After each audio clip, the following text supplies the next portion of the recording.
Hello mga palangga! So ngayon, andito ako ngayon sa Kidapawan and ang sabi nila kasi masarap daw na native chicken dito. So bago ako babalik ng Davao, kailangan ko muna siyang itry. Kasi alam nyo naman, di ba, mahilig ako sa native chicken. Ang kitang-kita nyo naman, di ba, wala pa masyadong tao kasi 4 p.m. ako nakapunta dyan.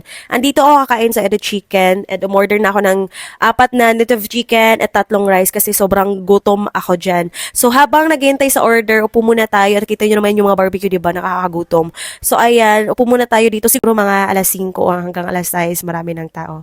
And kaya napa-early tayo kasi uwi din ako ng Davao.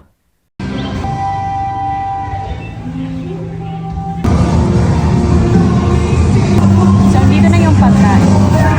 At ito yung in-order ko. So, 4 na native chicken, tapos mga atay, and isang malaking hotdog. So, kain tayo. Kain muna ako bago mag-ano. Kasi sobrang gutom ko. Galing pa ako ng biyahe at sobrang gutom.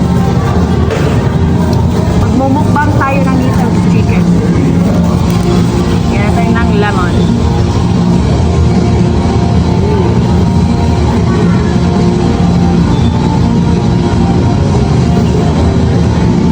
Kain na tayo, kain na.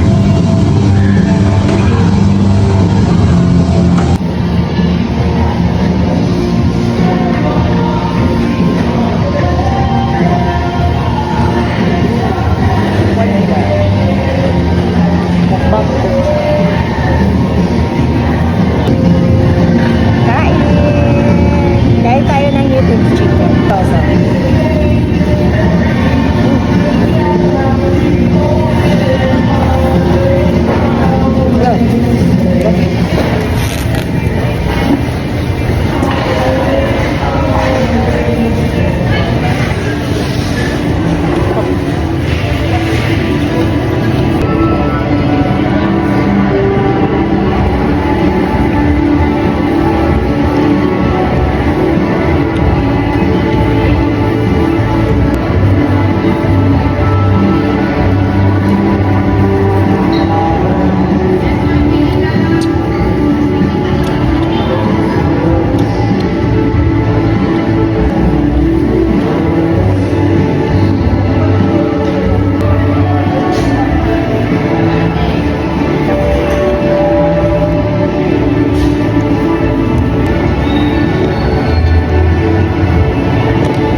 Ito ako kumain na native chicken.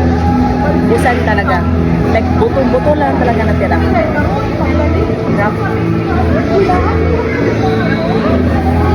So, nag-order pa ako ng isa. Kasi malayo yung biniyahe ko. So, para sulit din.